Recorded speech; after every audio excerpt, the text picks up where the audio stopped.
And so I would like to start by congratulating President-elect Trump on his impressive victory this morning. The Prime Minister and the Foreign Secretary met him in September. Did the Foreign Secretary take that opportunity to apologise for making derogatory and scatological references, including, and I quote, "Trump is not only a woman-hating, neo-Nazi sympathising sociopath, he is also a profound threat to the international order"?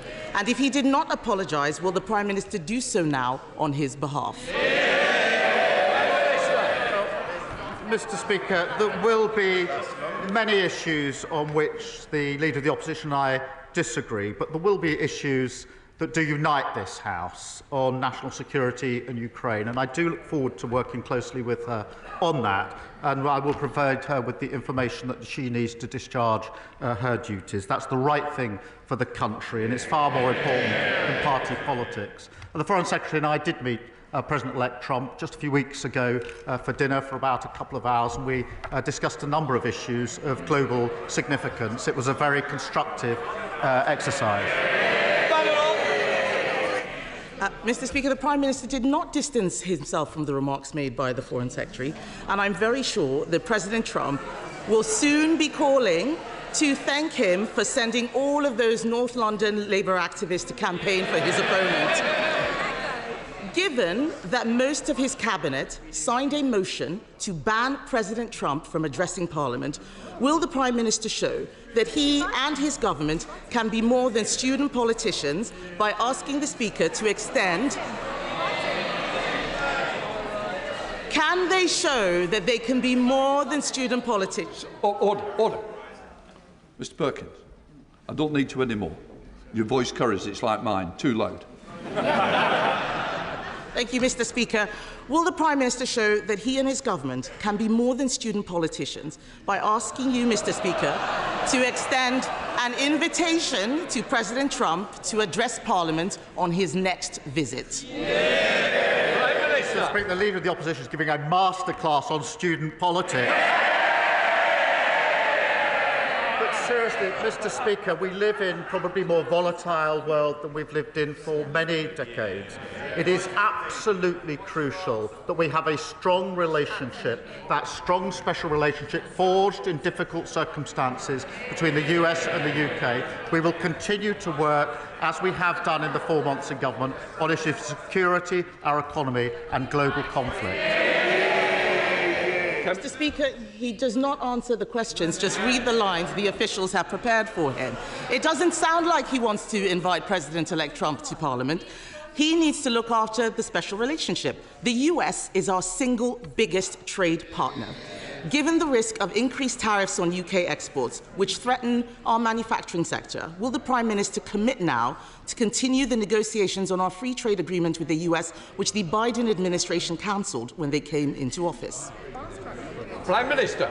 Mr. Speaker, of course we will discuss issues of our economy with the President-elect, as we already have done. Economy, security and global conflict are issues of real significance that ought to unite this House. But when it comes to the economy, what we've done with our budget is to fix the foundations after 14 years of return to economic stability of the £23 million black hole.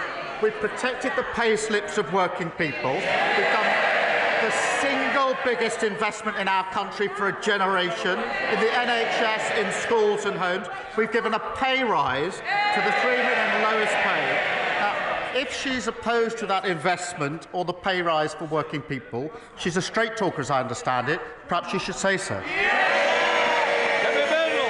Mr. Speaker, discuss, chat. He has no plans whatsoever. No plans whatsoever for building on the special relationship. He needs to realise that we in this country rely on our single biggest trade partner. President Trump is also right to argue that Europe needs to increase its defence spending. The last Conservative government committed to raising defence spending to 2.5% by 2030. Will the Prime Minister finally match this commitment? Mr. Speaker, there is no more important duty than keeping the people of this country safe. And it was the Labour government that signed the NATO treaty in the first place, and we are strong supporters. We have a strategic defence review. We are committed to 2.5%. Well, I would remind the last time 2.5 was met was under the last Labour government. 14 years, and they never did it once. Last year, the NAO identified a £17 billion black hole in the MOD finances. The former Defence Secretary said the previous government hollowed out the armed forces, and the plan they put forward at the election was pure fantasy. Kemi Badenoch. Mr. Speaker, he will not make that commitment. That is very clear. All that he is doing...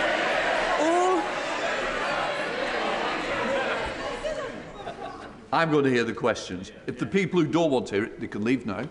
Come on. Mr. Speaker, he will not make that commitment, and yet the world is getting more dangerous. His Chancellor's budget did not even mention defence. The Chancellor's budget last week was a copy and paste of Bidenomics. It turns out that a high spending, high borrowing, high inflation approach is less popular than she may have thought.